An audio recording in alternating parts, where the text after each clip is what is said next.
Hey guys, it's Paradise, and today we're back on Borderlands 4 because we're going to talk about the Katagawa's Revenge legendary sniper rifle and where you can get it for yourself.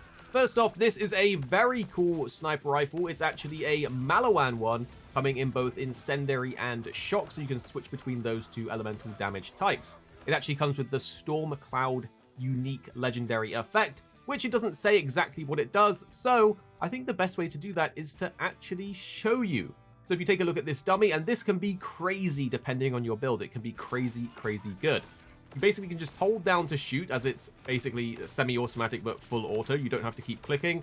And you can see that these elemental orbs go absolutely crazy when you land hits on enemies, spraying them out absolutely everywhere, doing a ton of AoE damage and elemental damage to pretty much everything nearby them. And again, as we mentioned before, you can actually change the modes, so you can even do this with shock element, and you can see they arc onto nearby enemies too, which is absolutely crazy. For some builds, this is going to be insane, so you will probably want to grab this if you are an elemental damage focused build, or if you do things with AoEs and ticks of damage and stuff like that. It goes so hard. This is a awesome sniper, so I recommend picking it up. Now if we go over to the map here, you can see that's actually over in Carcadia Burn, right over here. As you can see, we zoom all the way in. The boss you want to farm for this one is in the Tonnage Peel. It is the Driller Hole boss that is right here. So if we mark it, the closest point to go and get him from will be the Sight Unseen silo here. So if you fast travel here, it's a short run over to the boss. So I'm going to go run there, show you the route because it's pretty easy to get there. You just want to follow your pin. But once you're inside the compound, you want to make sure you drop down inside the elevator. So from here, run out the back as you want to stay on this raised area of the Tonnage Peel. Hop on your ride, and then we're just going to head on down there so you can grab it.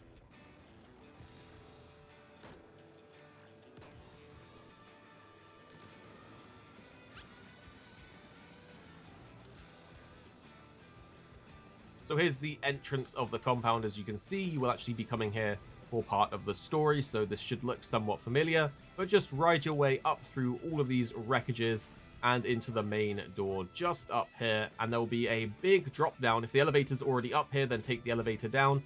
Otherwise, there's a big drop down like you can see here. So slam to the bottom, go through this door, and there should be a portal here if you've been here before for the story that you can simply jump in, and bam, you're at the actual boss room itself. The boss is actually pretty easy to take down depending on your build, so I'll just show you a quick run here. This is the Driller Hole boss. We'll take him out. We'll pretty much do his whole health bar with just our magazine. The bleed will finish him off, and that is the Driller Hole boss. This is where you drop it from. We didn't get lucky this time, but you can just repeat farm it super easily. The actual portal is back here, so if you run into the chest room, grab the chest just there if you want it. Otherwise, teleport back to the top, bam, and you can just run down and repeat on buying it on the Encore machine. So that is the Katagawa's Revenge. I definitely recommend trying it out. It's actually a really good sniper rifle depending on your build. You can see it has high damage, it has good accuracy, kind of low fire rate, but that's decent for a sniper rifle itself. 13 shots to overheat, not too bad there. And you can see that it has that crit damage bonus and a splash radius, but it's really that unique Storm Cloud perk that you are going to be wanting to use for those crazy damage ticks on pretty much anything. So grab yourself the Katagawa's Revenge. That is the location for it, and we'll be back with more Borderlands videos coming your way very soon. Here at Arix Gaming, we're two friends who love to play games. You have me, Paradise, as well as 26. Our goal is to keep the videos as concise as possible by cutting out any of the fluff and focusing on what really matters with high quality videos. So make sure you're subscribed down below for more videos on your favorite games coming very soon.